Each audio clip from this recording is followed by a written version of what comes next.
नमस्कार।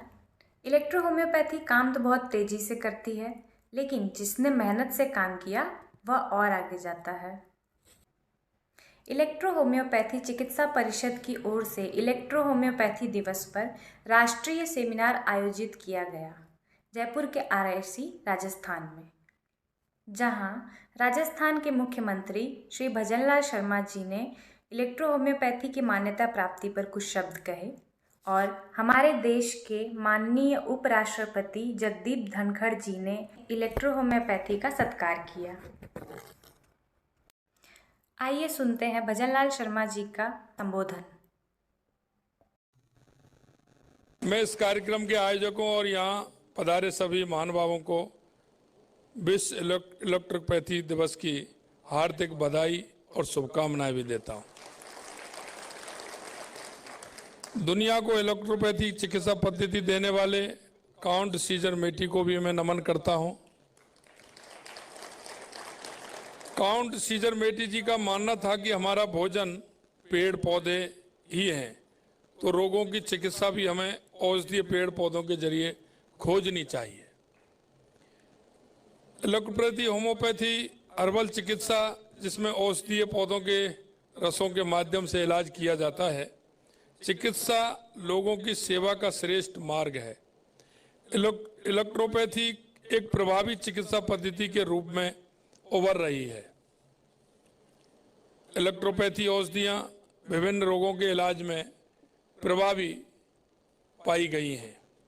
आज राजस्थान में हजारों रोगियों का इस पद्धति से इलाज हो रहा है। हमारे लिए गौरव की बात यह है कि राजस्थान में इलेक्ट्रोपैथी चिकित्सा पद्धति को मान्यता देने वाला पहला राज्य है। इस संबंध में विधानसभा ने राजस्थान इलेक्ट्रोपैथी चिकित्सा पद्धति विधेयक 2018 में, जैसा कि आपने देखा, पारित किया है। राजस्थान में मरीजों का इलाज इलेक्ट्रो होम्योपैथी द्वारा बहुत तेजी से हो रहा है और बड़े प्रसार पे हो रहा है।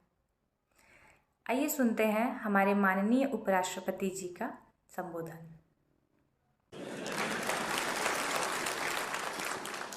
हेमंत सेठिया जी ने बहुत जल्दी इनको चार्टर दे दिया। मैं आग्रह करूंगा सेठिया जी, थोड़ा तो समय दो, ठीक है ना।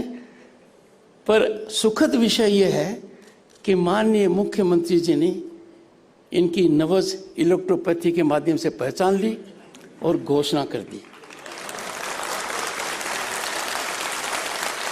हेमंत सेठिया जी, मैं आभारी हूं कि उन्होंने वो बात नहीं कही जो मैं कहने जा रहा हूं।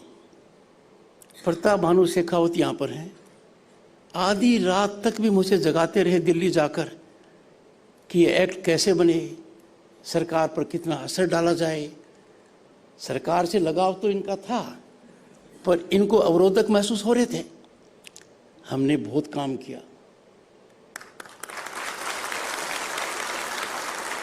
इन्होंने एक वकील को सुप्रीम कोर्ट, हाई कोर्ट के सब फैसले दिखा दिए जो दरकार नहीं थी। आज कह रहा हूं, इतना अंदाजा लगा लीजिए, हमें पता है। He has acted for electropathy with mission, passion, dedication and results are before us. कि देश में राजस्थान पहला प्रांत है जो यहाँ है। पर कहते हैं कि अच्छे कर्म का फल इसी धरती पर मिलता है।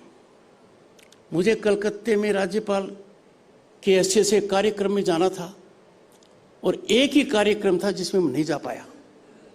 मेरे शरीर में बहुत जबरदस्त दर्द हुआ तो मुझे वापस राजभवन आना पड़ा। चूंकि परिवार से जुड़ा हुआ है प्रताप भानु शेखावत, इन्होंने कहा कि सेठिया जी की दवाई लो। मैंने कहा हेमंत जी की दवाई कौन सी है? बोले इलेक्ट्रोपैथी। मैंने कहा नाम ही चौंकाने वाला है, इलेक्ट्रोपैथी। वहां के अस्पताल ने 8 मिलीमीटर का एक स्टोन मेरे गल ब्लैडर में आया। इनकी दवाई मैंने ली। डॉक्टर कलकत्ते के आश्चर्यचकित हो गए, वो एकदम खत्म हो गया।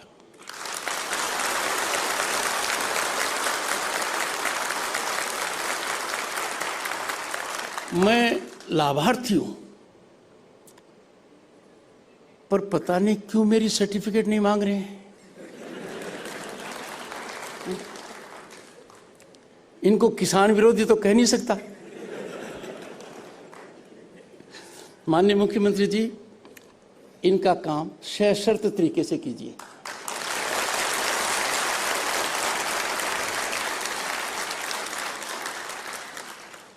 आपके यहाँ से सांसद रामचंद्र बोहरा जी और चूरू के सांसद श्री राहुल कुशवाहा जी मेरे साथ आए हैं। मैंने कहा, इस कार्यक्रम में आपका क्या लेना देना है? तो नेता तो चूकता नहीं है ना। बोले, सेठिया जी चूरू जिले के हैं। अरे मैंने कहा, नाता हेमंत जी से नहीं, इलेक्ट्रोपैथी से रखना है। और आपके पिताजी जो पूर्व सांसद रहे हैं 4 बार, वो आजकल थोड़े बीमार हैं। इलेक्ट्रोपैथी का फायदा लीजिए और इनको चूरू का न मानकर इलेक्ट्रोपैथी का चैंपियन मानिए।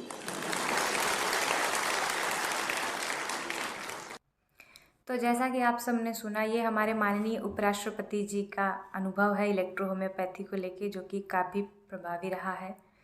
धन्यवाद।